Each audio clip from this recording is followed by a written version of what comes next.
اخوي ابو علي سجاد. السياره اللي وصيتك عليها مال حسون حكيت عليها ولا لا؟ لا ما حكيتها سجاد. يا اخوي غير اخوك ماين عليك انا من صحيح والله ما قصرت. انت لفتني العباس راح تركب. صحيح. لك اخوي من عيوني وتدلل، وانا بعتبره موقف من عندي يا اخوي، ترى ما هيك انت بتسوون هيك ومن تردون الحلال بس احنا حرام. صحيح. اروح اركض لك انت مو انا لا شيء انت سجاد. شنو مو انت؟ شنو مو انت؟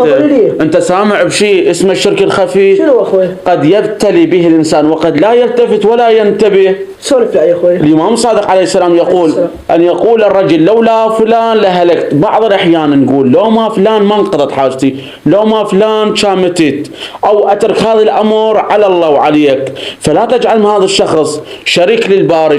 قد يصل البعض الغرور يقول لو ما اني انت ما تسوى شيء، لو ما اني انت كذا.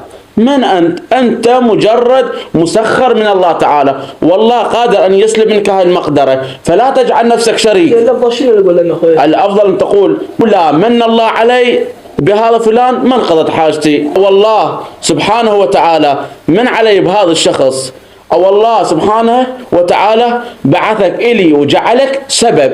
شو أخوي أنا أعتبر كنت بغفلة، أنا ما أفتكر. لا أخوي حسين الشهيد عبالي بالبداية هيك ما هذا بغير صيغة، كنت أعتذر منك أخوي أبو علي حبيبي. لا خالد مستجاب، بس لازم ننتبه لهذا الشيء. هذا الشيء اسمه ما تتكرر إن شاء الله. صحيح حبيبي أبو علي. هذا الشيء اسمه الشرك الخفي، والعياذ بالله تعالى من الشرك الخفي.